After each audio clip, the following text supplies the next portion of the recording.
showtime. It's the Preparty with J Cal. We are professional wrestling. I'm building an alliance. You are tuned into the absolute top of the mountain, the ultimate professional wrestling. Alliance-wrestling.com.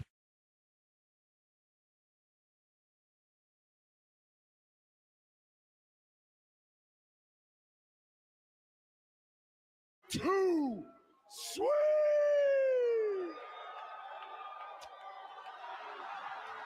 There you have it. Good shot. And his hair is perfect. We'll Welcome to the Alliance Guys Pre-Party. Oh, man. I was trying to be all cool today and try to have something nice for Scott Hall, but apparently I don't know what I'm doing. This is the Pre-Party, a presentation of Alliance-Wrestling.com, your number one source for news and information for the National Wrestling Alliance. My name is J Cal, and I'm here every Tuesday to talk to you about the National Wrestling Alliance and sometimes United Wrestling Network. We are marching to the Crockett Cup. We're days away. People are already making their traveling arrangements. They're showing up. Sorry if I look a little distracted. I seem to have misplaced my cellular phone. But anyway, it's been a day, guys. I started early, so I'm going to finish early. I do appreciate you all being here today. I see my pal Rick Del Santos in the house. I see Devin Dowling's in the house. I see Wrestling with the MMAs in the house. Reminding you to click like and subscribe, follow, and all that good stuff. Willie Bowen's in the house, and my boy Bobby Petito, you're all here. I do appreciate you guys being here. Before we get too much into the NWA today, obviously, it's with a heavy heart that we're here today on the day after an amazing performer, amazing pro wrestler, Scott Hall, had passed away. For those of you who aren't super familiar with Scott Hall, maybe he came before your time, maybe you never watched the WWE product. Scott Hall, Razor Ramon, Starship Coyote, was a very influential professional wrestler for the past 30 years. Now, we all knew, well, those of us who are, follow pro wrestling closely, we all knew that Scott Hall had a long-standing battle with sobriety, and he fought tooth and nail to get clean and sober. And he had a lot of help from Diamond Dallas Page getting his life back on track. He's going to always be remembered as one of the greats. But unfortunately, he lost his life because of a blood clot. He had some complications from hip surgery. It's really a shame because he was 63. And, when I was a kid, I thought 63 was old. But as I approach my 50s, I don't feel like 63 is that old. And, it wasn't because of any pre-existing health issues. It was a blood clot. So this one stings. This one hurts.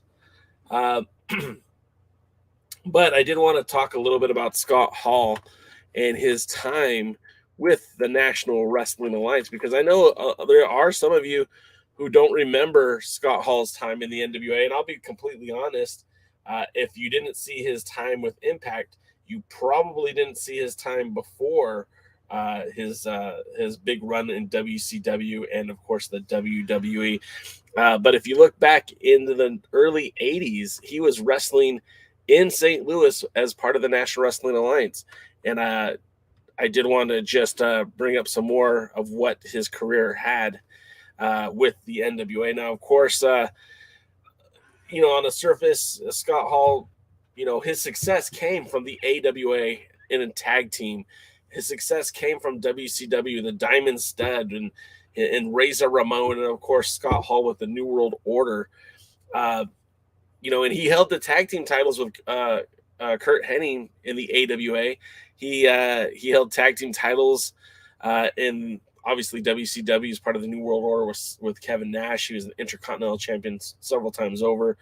But he never held the big one, right? He never held the 10 pounds of gold. But if we go back into the early 80s, Scott Hall was a regular in the St. Louis area, like I mentioned, having wrestled at the Kuhl Auditorium as American Starship Coyote. Later that year, like in 1984, he would unsuccessfully challenge Kevin Sullivan for the NWA Florida Southern Heavyweight Championship. Now, him and Randy Rose would actually go on to form a makeshift tag team for Jim Crockett Promotions and would challenge the Freebirds for the NWA World Tag Team titles. It was 1989 where Scott Hall really kind of caught on with Jim Crockett Promotions from bouncing from the NWA territories like Championship Wrestling from Florida or NWA in St. Louis, where in 89 he really kind of caught on with Jim Crockett Promotions. He would compete on a semi-regular basis for them. He would be a part of the Great American Bash Tour. And in his time on television was mostly as an enhancement talent, believe it or not. He would later be repackaged in WCW as the Diamond Stud before his starting his career with the WWE as Razor Ramon. But Hall would step back into the NWA foray in around 2002. He would compete on a semi-regular basis for NWA Total Nonstop Action. This was after his last run with the NWO in the WWE. His chief rivalry was mostly with Jeff Jarrett. And on October 30th, 2002, he challenged for the 10 pounds of gold. The first time Scott Hall ever challenged for the 10 pounds of gold. And it was against Ron the Truth Killings. But of course, K Quick stayed golden. Between tours of Puerto Rico, both IWA and the World Wrestling Council, Hall would work the Indies. Luke Hawk recently recanted a tale about meeting up with Scott Hall at the Juggalo Championship Wrestling. And in 2009, Hall would make his return to Impact Wrestling, but at this point, it was no longer associated with the NWA. He'd go on to hold the tag team titles one more time at Impact. And, what more can you say about a guy who did so much for so many? His wrestling was, he for a big guy, he certainly could move around the ring. We're often reminded of the ladder match that he and Shawn Michaels had that really kind of set the foundation for ladder matches within the WWE for years after. The whole NWO angle, had Scott Hall not been that guy, would not have worked. Scott Hall came in. He was the first outsider. When he came in, it really set the plate for everything else that was going to happen with the New World Order going forward. Of course, he was a big part of the Team Red and Black. He had his feud with within the NWO, but him and Nash being the tag team champions were kind of synonymous with the success of the New World Order. And the thing that really gets me is like he was efforting to clean up his life. He was efforting to be a better human being, and I feel like it's tragic because he was taken from us before he could have. He was able to get clean and sober, and I really felt like he could have given back to the wrestling community had he had more time. But that's the thing about life; nothing's promised to us. And for Scott Hall, his time was up. So, just to honor the man, the myth, the legend, I'm going to take a moment of silence, and I hope you will too.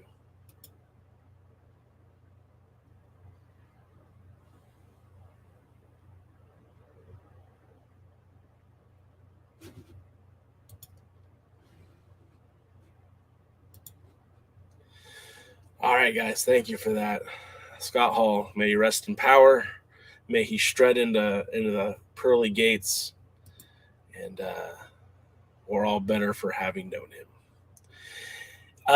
Dodie is asking, did the pre-party start sooner? Dodie, we had a time change here in the United States. We still operate off of daylight saving time. So now we are in instead of our Pacific Standard Time, we're now in Pacific Daylight Time, which means the clock's changed 1 hour back. So it's a little bit off. I don't know if Indonesia actually recognizes the time change.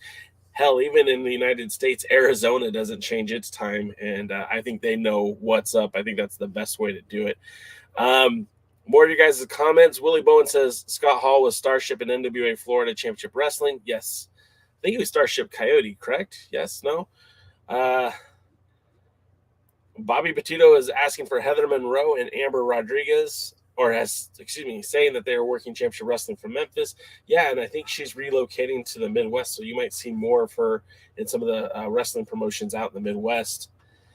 Doty says many people cherished Razor Ramon so much, but his pre-Razor Ramon era, the Magnum TA 2.0 appearance definitely deserved recognition. You know, I was a big fan of the Diamond Stud. It came about when I was the right age, and I just thought he was so cool. Even back then with Dallas Page as his manager, Diamond Dallas Page, excuse me, he just had that charisma, and it's crazy to me that WCW allowed a guy who was like 6 foot, 6'8", big dude, 375 pounds, had all the tools to be successful, and they just let him go. And I could never believe that. So when Razor Ramon debuted, I knew who he was. I was familiar with him as the Diamond Stud, and I very much enjoyed his run in the WWE, and of course, very influential in creating the New World Order. Willie says that Hall had the Florida Tag Team Championship with Dan Spivey. You know, I guess I didn't see that. I was actually looking specifically for title runs within the NWA, and I did not see that one. So thanks for the heads up, Willie. I do appreciate that. Bobby Petito says Genocide is a tag team with Killian King in Mission Pro. On April 2nd, they fight against Bougie Reality, Maddie Renikowski, and Rache Chanel. Cool, man. Thanks for letting me know.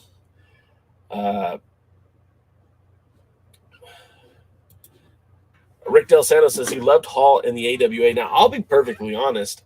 Hall in the AWA kind of predates my wrestling fandom, at least my viewership of the AWA. Now, we had AWA on ESPN here in Southern California, but I didn't know that. We grew up on the WWE. This was a very weird area because we had a territory up until about 1983, 1984, the NWA Hollywood, which was, that was,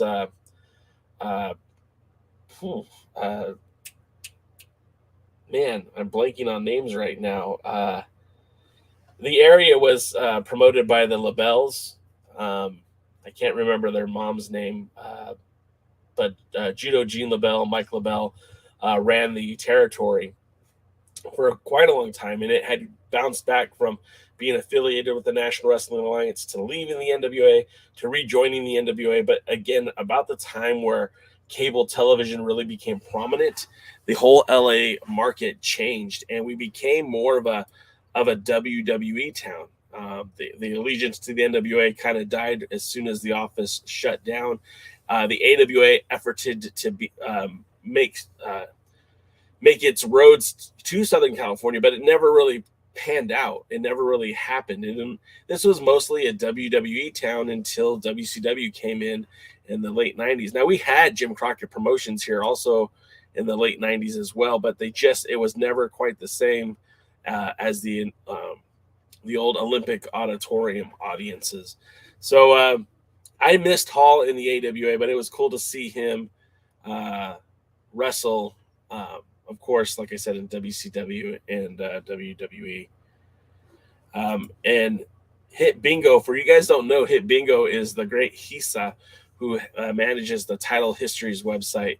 And he says he's not sure about the Florida tag team titles. And I would say that you double check, Willie, because the great Hisa is normally never wrong.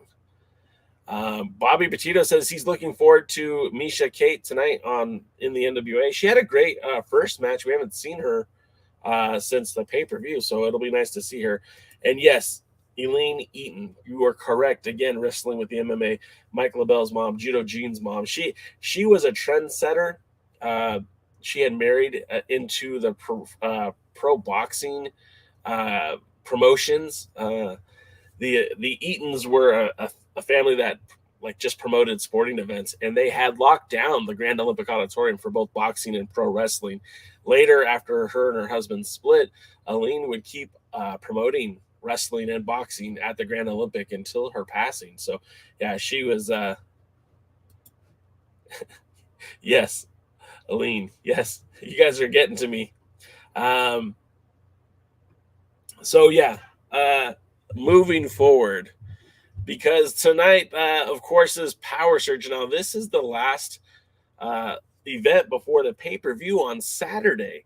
And now this is crazy to me because in the last time they taped for television, we do know that they had to literally promote. They had a card before the pay-per-view that had the fans there so that they could tape content so they'd be ready to go on the Tuesday following the pay-per-view. Now this time they're kind of going out there without a net, right? Because there's 2 nights of pay-per-view, and that means that they need to cut and tape a wrestling show on Monday and have that ready to go for Tuesday for distribution. So it's going to be interesting to see how much of this all plays into it. And of course, I kind of feel like the buzz for this pay-per-view is diminished. Earlier today, and this was at 12:11 Eastern time, I looked up how many tickets were remaining for night 1, with 180 tickets remaining. Now the night 1 is this Saturday, and then night 2 had even more tickets remaining, 213 tickets. So, the last live event, the last premier live event that they did in conjunction with Tried and True Pro Wrestling, at the last minute they announced Matt Cardona as being a part of that show, but there are no real surprises they can pull out at this moment that are gonna sell more tickets. I mean, this isn't bode well for the numbers for the NWA if they have 200 unsold tickets. Remember, the last time that they were in the Nashville Fairgrounds, it was headlined by Cody versus Nick Aldis, and they sold out. Completely sold out. Now they're doing 2 nights in the same venue or similar venue, and they're having trouble selling almost 300 tickets over the 2 nights. Now Dodie asks how many seats are available. That I don't know, but I know it's not a very it looks big on television for sure, but it's not a very large venue. I would say at most there's probably 800 seats there. Could be 1,000. I just don't know. Then there's the general admission seats too that are no longer being sold online. Sean Mega says multiple shows in the same city is not a good idea. AEW and WWE would do bad doing the same thing, except for Mania, of course. That's the byproduct of a 2-night tournament at the Crockett Cup. Sean, maybe they would have been better off if they did 2 nights. Maybe if they did 1 night in Kentucky, right? And for Valor Hall, where they ran for Power Trip, and maybe the second night would have been in Nashville at the fairgrounds. That might have been a better way to go. But it definitely looks a little it's a little rough having that many unsold tickets. Now, I'm not saying that the NWA isn't out there pushing it, because they definitely are. You had Jeff Jarrett on the Busted Open putting over the show. You had Matt Cardona putting over the show. I just really hope that they are able to get some momentum going in the next few days. I don't know what kind of match announcement needs to happen or how they can get people more motivated to buy these tickets. But I mean, from what I was looking at the tickets earlier, NWATix.com, there was a lot of empty seats in the on the floor, and I'm talking on either side of the floor. There was over 37 seats available on both sides. So I hope they can do something to fill those seats. Hopefully it's not, the bearded trio sitting in the back. I hope they have real fans show up and do it. Sean Mega says, just do one city at a time. Tennessee has more than one city. I mean, again, that's a good point too. I mean, they could have done Nashville. They could have done Memphis. They could have done Knoxville. There's a lot of cities in Memphis, or excuse me, in Nashville. And, Memphis has currently a wrestling program that is starting to get more and more popular. Maybe if they would have thought of doing some co-promotion with Championship Wrestling from Memphis, maybe they could have helped increase some of those numbers. But, that's not for me to say. The NWA is, powered by Billy Corgan in the Lightning One era with Pat Kenny and they're going to do what they're going to do. And I hope that the success will emanate from this show. But right now, like I said, I'm just a little concerned about those numbers. I think in the long haul, look, see, the problem with this whole tournament is what is the identity of the tournament? I think that is part of the problem, because when you look at the NWA and you look at this tournament, you have to kind of consider what is the goal, right? Is the goal to put on the best tag team tournament they can put on, or is the goal to create some stars within the NWA? And if your answer is it's there to create stars, then they did the right thing, because there's an opportunity here to make more than one tag team a viable competitor to La Rebellion. La Rebellion are your NWA World Tag Team Champions. They are entered into the tournament. They will face the winner of the play-in match, and a victory over La Rebellion certainly would set up, you would think, an opportunity for someone to claim, hey, we beat the champions. We deserve a shot at the titles. And then whoever wins the Crockett Cup is going to be able to make that same claim. Hey, we won the tournament. We deserve a shot at the tag team champions. So you have an opportunity to really create two tag team viable competitors to challenge for the NWA World's Heavyweight Tag Team titles. The other part of this is we have the Ring of Honor World Tag Team Champions in the Briscoes, who reportedly AEW has zero interest in signing. And if that's the case, we don't know how long-term they will be with Ring of Honor. So maybe this is an opportunity to introduce the Briscoes into the NWA and maybe make them more of a permanent part. And if they're going to be a permanent part, well, then absolutely they should go over and set up a La Rebellion versus the Briscoes. But if that's not the plan, if these guys aren't going to be here long-term, then I think they should really kind of put the focus on a team that's going to be there, maybe a homegrown team like the Fixers, or maybe like a team like Strictly Business. There's a lot of ways that this can go, but as Sean Mega says, it doesn't feel like there's a whole lot of heat in this tournament. And, the only tag team out there that I hear talking about this tournament on a consistent basis are the team that never lost the tag titles, the Heat Seekers. And as much as I think that would be a very interesting story to tell of bringing the Heat Seekers back into the NWA, back at an opportunity to challenge for those World Tag Team titles, I'm not holding my breath for it at all. So it's wild, man. Pretty sure there's so many pieces moving right now in this tournament. Who knows what's going to happen? Sean Mega also says they could have sent a team to the Briscoes' hometown to film skits. I mean, there's so much stuff they could have done that they just didn't do. And I think this is problematic for a wrestling promotion that is essentially a part-time gig, right? Because nobody in the NWA seems to be working a full-time job at the NWA. And, that's just the honest to God truth. You're taping every 4 months, quarterly sets of television tapings. Who's managing the day-to-day? If Billy Corgan is managing your day-to-day, that's all fine and good, what stories are they coming up with, on a day-to-day basis to help propel this promotion? I feel like it's treated like a part-time gig, and it will only be as successful as a part-time gig will ever be. In order for it to be competitive with promotions like MLW, and even to a lesser extent, United Wrestling Network or Championship Wrestling from Memphis, it's going to have to be more consistent. If the United Wrestling Network is going back to monthly tapings for a large area, we're talking from Los Angeles to Atlanta, they're filming in multiple cities. They'll probably be in Memphis at some point. They'll probably be back in Atlanta at some point, and they're broadcasted on these smaller television stations, but they're broadcasted all over the United States. How long is it before their reach and popularity outweighs what the NWA is doing? And I feel like that's going to happen if they don't figure this out soon. Hit Bingo says, I think this one-night event would be enough. 4 first-round matches with good teams, women's tag team title match, 2 semifinal matches, junior heavyweight final, Crockett Cup final. I think you're right, he said. I think they're trying to do too much. And it's apparent because on night number 2, it's literally every title's on the line.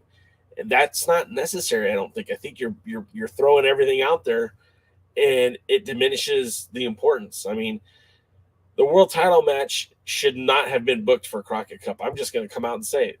If they were going to do it, it should have been night 1, not night number 2, because night number 2 should have been about focusing on the Crockett Cup. But see, that's where the NWA tends to paint itself into a corner, because there should be no match, no title, no anything more important than 10 pounds of gold. But on a night where a tournament is booked to just have a tournament, like we're not crowning a set of tag team champions. As far as I know, we're not even naming a number 1 contender for these titles. It's just a tournament. You didn't need to have this title match on it. The tournament should have been the main event. The main event should have been the crowning of the Crockett Cup 2022. I mean, you have a women's triple threat match. You have the national title, the TV title, the world junior heavyweight title. All of this on one night, it just takes away from the tournament. To me, this is overbooked. And, well, I don't know. Dave Scooby says Briscoes will also be there for the power tapings. I think that's good. I don't know what's going to happen with the Briscoes. Like you said, the reports are that Warner Media has no interest whatsoever in using the Briscoes. We don't know how that's going to impact this new envisioned Ring of Honor, Tony Khan's Ring of Honor.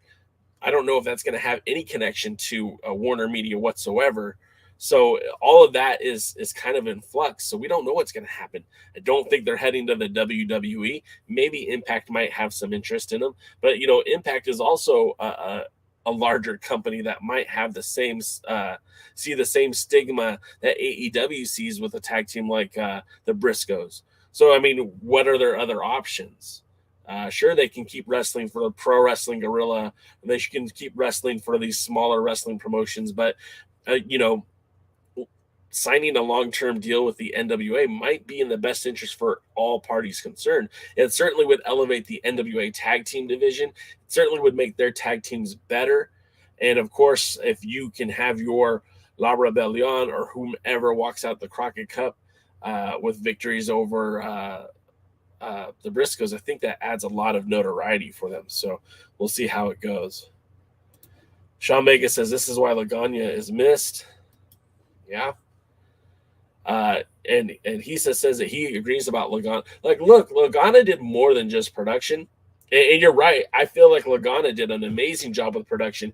He certainly was able to make even the littlest moments feel big because of how things were edited and how things were recorded and how they were presented. But I think there was a collective, a lack of creative when Lagana left, when David Marquez left, when Josephus passed away.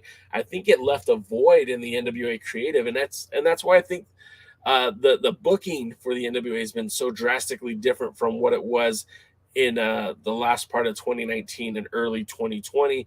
I think with the removal of those 3 men from the NWA creative and direction, I think it really affected the NWA more than people are willing to admit.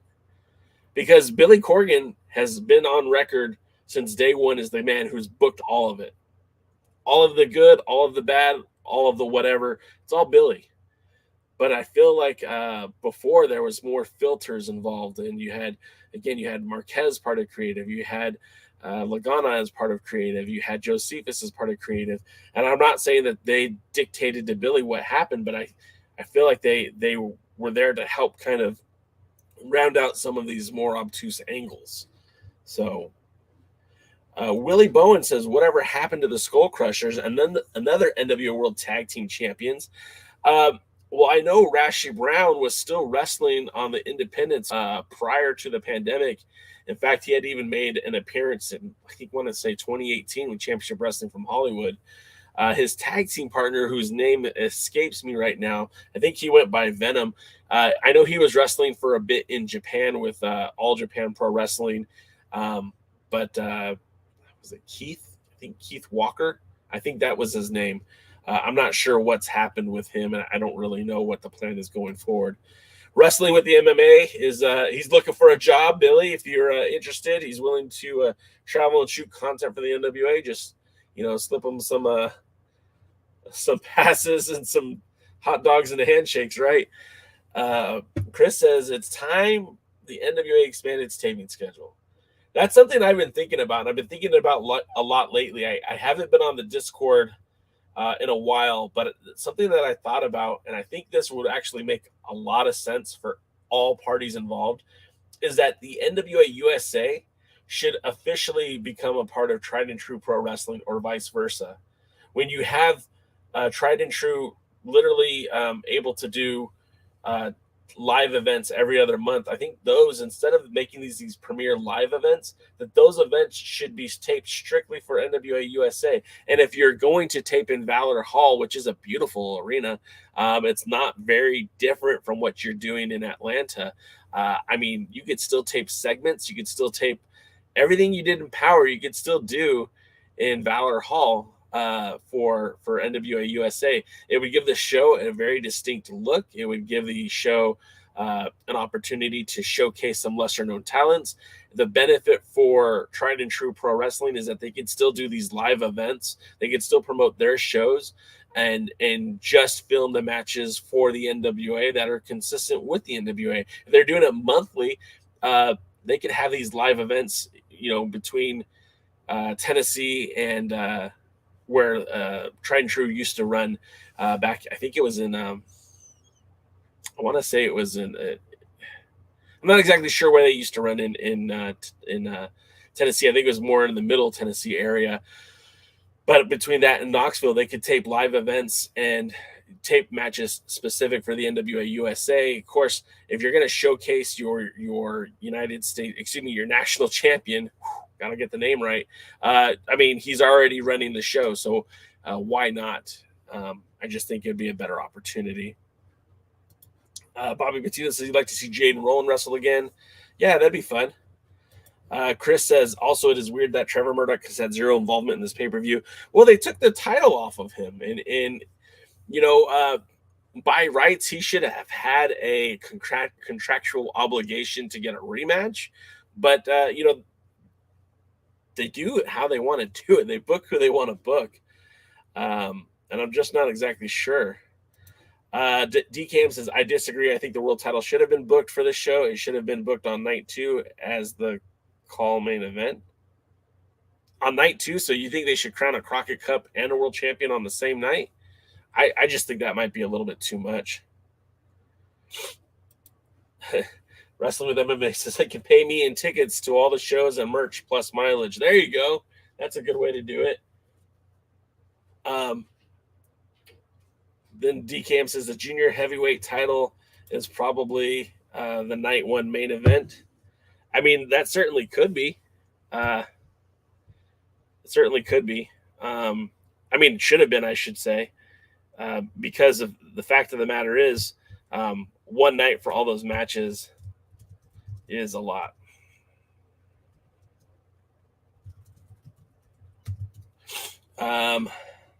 More of your comments. Sorry, guys.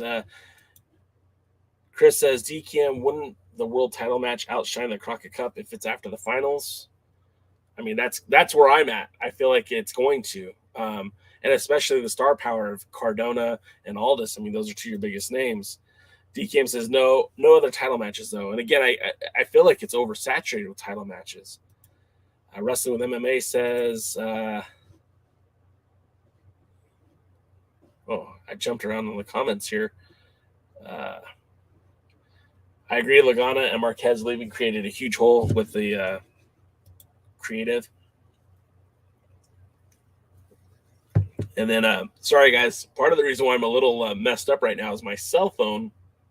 It just disappeared in my house somewhere. So usually I look stuff up on my phone or I'm able to check something out real quick, and now I don't have it, and I feel very naked and unprepared for the show. Bobby wants to see Tootie Lynn wrestle again. I mean, that would be fun. Tootie Lynn, I think she's in St. Louis the same weekend of Crockett Cup, so maybe that's why she's not there. DCAM says, look, the only reason to do the Crockett Cup is for tradition, and the tradition is the world titles defended. Now, you can tell me we don't have to do things the way we have in the past. Well, that's true. I mean, we don't have to do the cup at all, but if you're going to do it in the tradition of the past. Fair enough. And look, tomato, man. I'm not booking this show. This isn't a Jason Kaylee promotion. This is a Billy Corgan promotion. So obviously things are going to happen the way he wants them to happen. And if we're going to borrow against history, then all of that's fine. I mean, we also had a tag team called the Ding Dong. So I guess all's fair in love and war, right, DK? Chris says, I'm okay with having a world championship match.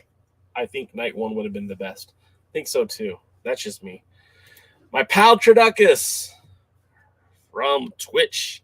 I know this might be a weird take. I myself can't believe I'm saying this, but like maybe bring in Vince Russo. Like he wasn't entirely terrible in the NWA TNA era, especially with Jeff and Jerry Jarrett filtering his ideas. And he's good at giving everyone something to do. I don't know if I'm willing to put Vince Russo in charge of cleaning up the mess in my backyard that my dogs leave, let alone in charge of a wrestling promotion. I hear what you're saying, though, Traducus, and I think there are other better viable options if you're going to bring an outside booker. I mean,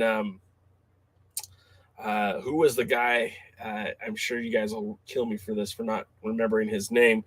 But who was the guy that was booking Ring of Honor before Delirious took over?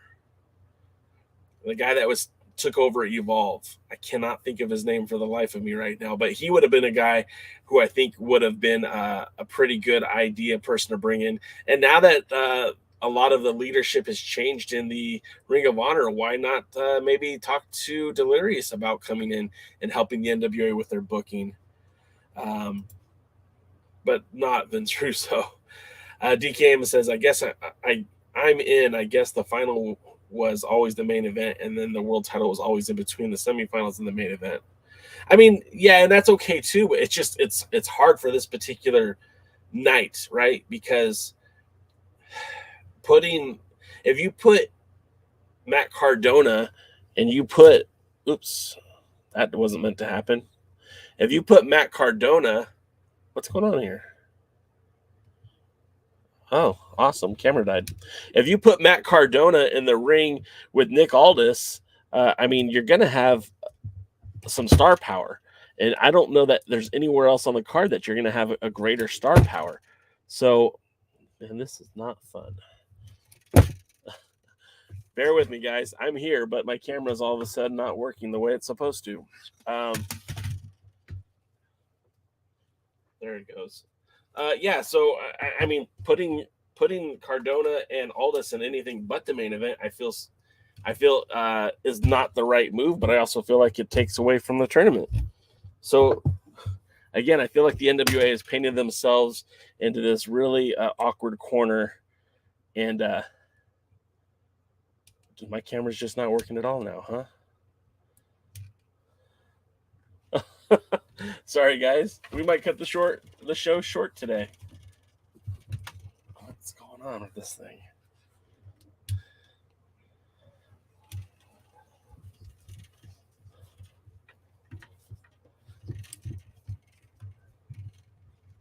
No, completely dead. All right. Well, that's interesting and fun. Let me see if I can get the other camera working. Thanks, wife. Hang on just a second, guys.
Are you ready? All right. We're back. Kind of. So, this is awkward.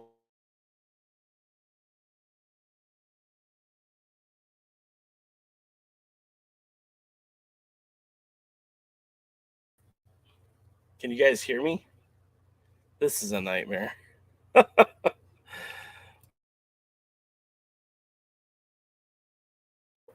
right, let's go.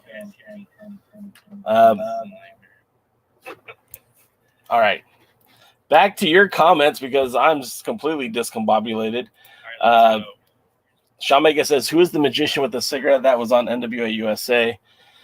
I haven't even been able to check out NWA USA yet, so I'm not entirely sure who that was. Devin, you have found us at one of our most fun shows today, so welcome back. Heeb says, I'm interested to see if they run a pay-per-view tapings the week in June and again in August for NWA 74, or if they just run a couple of power trips to fill TV time between Crockett and NWA 74. I'm assuming they're going to do more Premier Live events. I'm assuming that because Tried and True is out there. They're going to be doing more live events anyways, so I think this is the best way to do it, but I'm not entirely sure. Bobby Petito says J Spade is wrestling today against Sal Rinauro. And what Sal Rinauro are we going to get? Is this the Sal Rinauro who's made the transition to the Sinister Minister's disciple, or are we getting the Sal Rinauro who's still in transition? That's the problem with taping these things the way that they did. Some of these matches just don't make sense. Sean Mega says that maybe the Crockett Cup is an outdated idea. I mean, I kind of feel like it is. I feel like the whole reason I think in this time and age, we do a tag team tournament to put the greatest emphasis on tag team wrestling. That's not this. They did not get the best tag teams they could for this. You had Brian Myers and Matt Cardona. You put Cardona in the main event. You're not even using Brian Myers. Well, that's one major tag team that you could have used that you chose not to. There are the Midnight Heat from the United Wrestling Network, the Bodega or 5150 from MLW, the Von Erichs from MLW. None of these teams have been invited to participate. You knew the situation with the Hardy Boys. You knew that they would be free agents. You didn't take advantage of that. I feel even the Bollywood Boys, former WWE talents, again, not invited to be a part of the show. So it's not about the best tag team tournament you could have. It's about putting over the NWA and the Cup. Well, the Cup, I just don't feel like they did a very good job of putting this tournament together. And then the way they structured the pay-per-view matches, I just feel like it's all mixed up, man. And, I know the emphasis is supposed to be the Cup, but you loaded night number 2 with so many title matches that they almost seem less important. Pro Wrestling Zone says, I miss Marquez on Power. I do too, man. I really felt like he added something special to the show. And I am sorry that my monitor is bouncing here. I'm trying to make it more stable, but, it is what it is. He says the TV title tourney finals was after the Aldis flip title match at that pay-per-view. That's a good point. Heaves. Fingers crossed J Spade goes over Sal weeks before J Spade's title shot. Yeah, I mean, if he loses now, how weird would that be? Bobby Petito says the Hex, Allysin Kay, and Marty Bell defend the title at Portugal last Saturday. It's hard to keep up with Team Hex. I mean, it's good that they are defending those titles everywhere, but, the NWA doesn't really promote these events outside of retweets and shares. I mean, this stuff should be documented on NWA USA or on Power, like clips from the matches, just saying what they're doing, I think would be beneficial for the brand. Billy Corgan and Vince Russo sounds not a good idea, says Doty. I agree, Doty. And yes, Gabe Spolowski. Of course, Rick knows that one. Sean Mega says Russo is better than the current WWE creative team, Tony Khan and Simon Diamond. I mean, okay. But if we're looking at it, is he really? Is he better, or is he just different? I'm okay with different, but I think we should be looking for better because let's think about it, guys. The NWA is leveraged to be different. It's leveraged to have this opportunity where you can showcase talents that are not under contract, a rotating roster. What's the word that they use for the carousel of talent that can come in and out? They really could have done this more old school. You know, you establish a star, you let them build up, and when that star starts to lose steam, you let them disappear into the night and bring in somebody else new, whoever the hot up-and-comer is. Now, that's kind of what they're doing with Matt Cardona, and subsequently, it's kind of what they're doing with Trevor Murdoch. I don't know. Dave Scooby says Cardona is at Impact on Saturday. Yeah, and again, you know, same reason why the GK was eliminated in the first round, because these guys who are not under contract, you know, they have obligations elsewhere.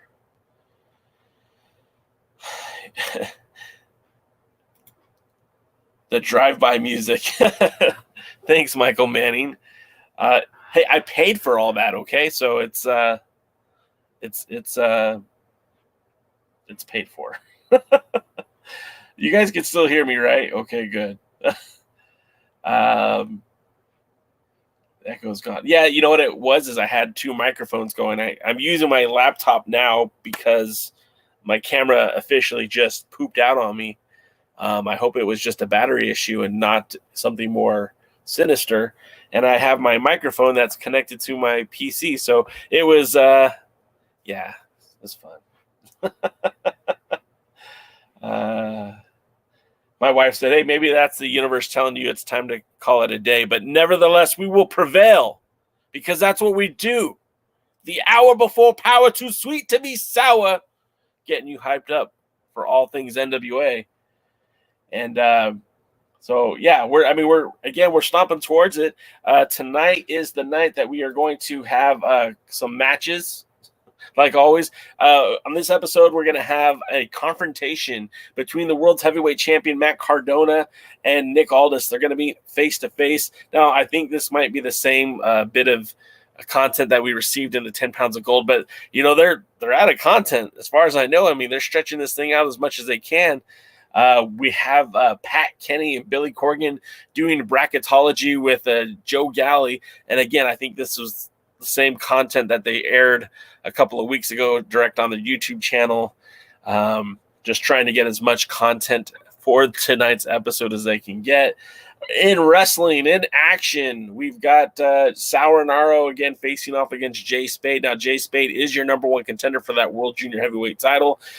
He is a man who seems to have found his mark in the NWA. After being eliminated from the contention for the World Junior Heavyweight title, he came back and was able to get that number one contender spot. And, of course, he's going to be facing Sal Rinauro tonight. So, hopefully that momentum keeps going for him, regardless of who is the victor of the junior heavyweight title.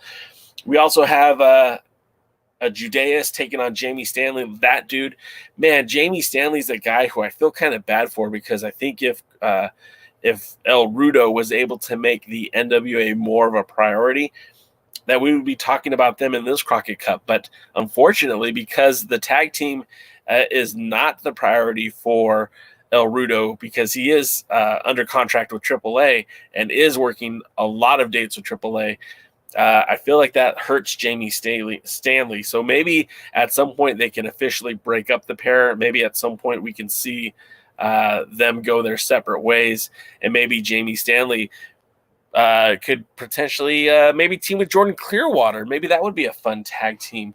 Maybe that's something that could happen down the road. And, of course, I think this is the main event, but I don't know if it was explicitly called the main event. Allysin Kay will be in action taking on Missa Kate. So I think all of that's going to be a lot of fun. So we'll just see how all that pans out. More of your comments. Devin Dowling says, I like the tournament. It's showcasing our wrestlers, not bringing in all this talent and pushing aside our guys who've worked their asses off for the last 3 seasons. Now, Devin, that's a great point, but let me also counteract that point with the original Kingdom has only been in the NWA since Hard Times.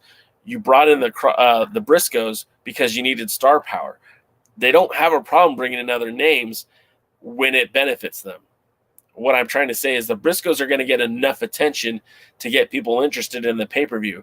But could you imagine if they would have had the Hardys, the Briscoes, and FTR, and the Bollywood Boys, and then Strictly Business, and La Rebellion, and The End, and 5150, and the Von Erichs, and Hawk Ari. I think there was a lot of opportunity to make this tournament more meaningful by adding some better names to the tournament. We're getting the ill-begotten. Now, I love Jeremiah Plunkett, and you'll never hear me say a bad thing about the guy, but the ill-begotten is an enhancement tag team.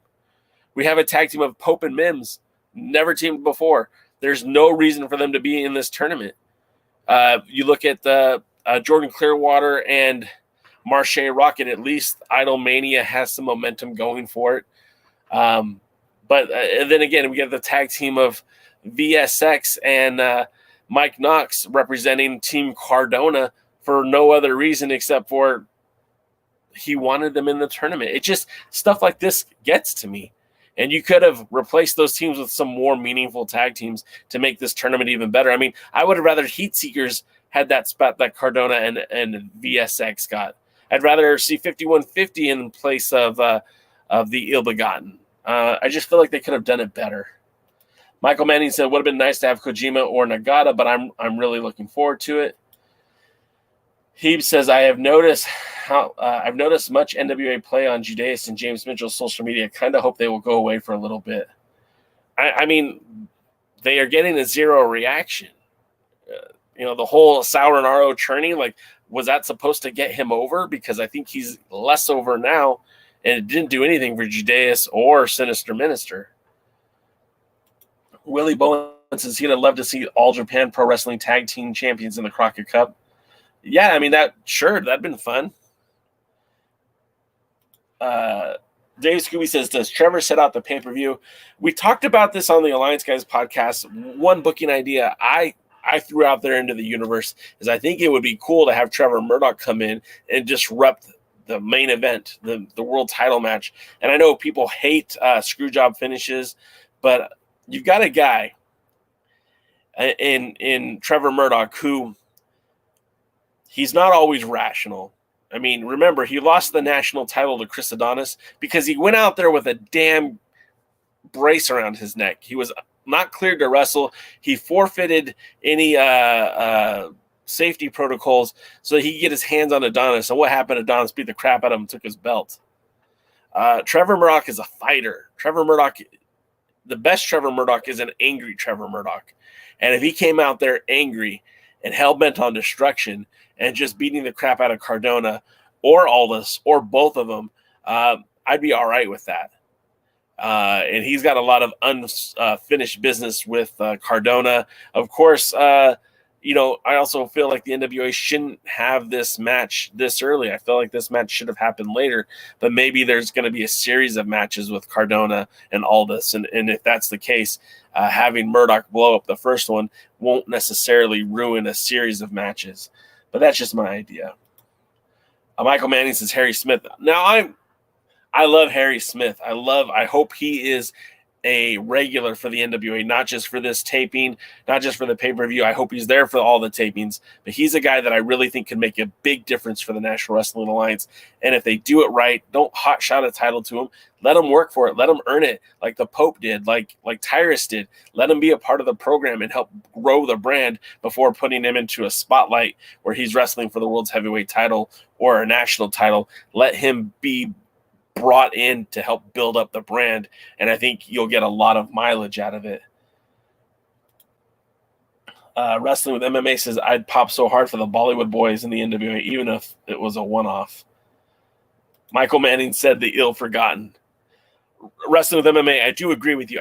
I think even if they lost in the first round, just having a solid tag team in there, if they lost to Strictly Business, if they lost to Hawk Ari, if they lost to the end, it just builds up those guys who get that victory. there are going to be winners and losers in this thing, but why do the losers have to be enhancement talent? Why can't they be legitimate tag teams to help build up the NWA? That's the problem I have with it. Devin says, Aldis isn't the man to beat Cardona. It's my man, Trevor Murdoch. Maybe you're right. Devin. That could potentially happen. There's so much at stake at this show. And that's why I really feel like the NWA painted itself into this corner. And I hope that they can pull out a good show. I hope they can pull out a good opportunity to grow the brand this weekend. But I just feel like they've really shot themselves in the foot.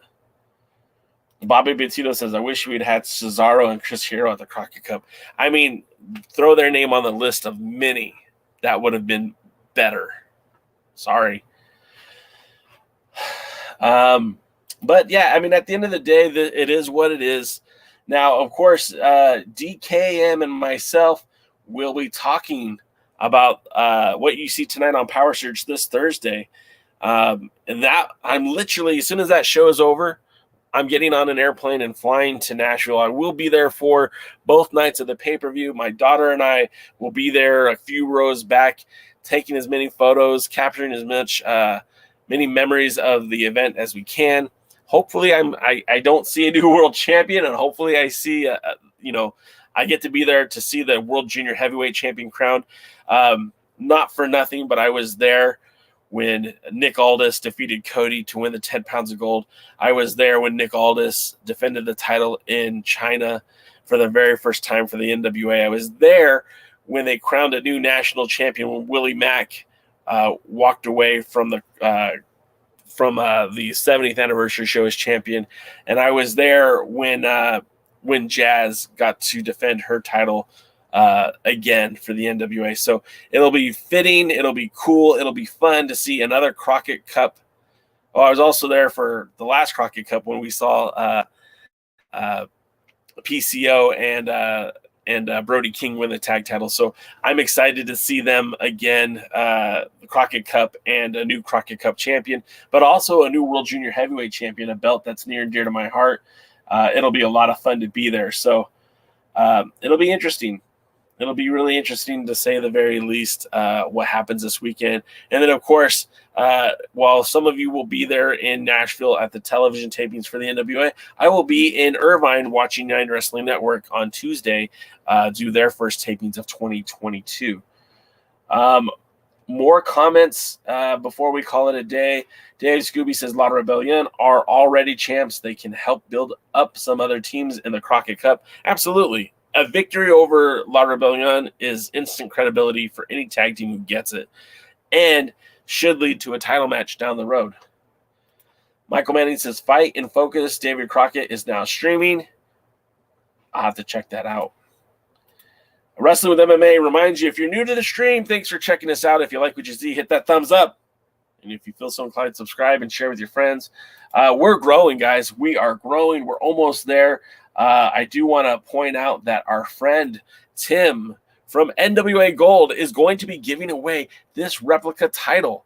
It could be yours. Now, this was the belt from, I think it was 1959 to 1973. So we're talking about the belt that Gene Kaninsky held, the belt that Dory Funk Jr. held, the title that was presented to Harley Race when he won his first World's Heavyweight Championship. So I implore you that if you hit that subscribe button, you too could be entered into the contest to win that title. I can't win it. DKM can't win it. Kevin can't win it. Jaden can't win it, but you can. So if you haven't subscribed yet, make sure you do so. But that's going to do it for us tonight. Again, I thank you guys for sticking around, even though we had some podcasting issues, some streaming issues. It means the world to me that you guys hung out. And with that, we'll see you at the Mashes, Nashville, March 19th. Be there. Thanks for checking out the Pre-Party, a presentation of Alliance-Wrestling.com. You should hit that subscribe button and join our community. I also want to remind you that we recap NWA Power every Thursday at 8 p.m. in the live stream. We try to stay social, so find us at the Alliance blog. And until next time, we are the Alliance.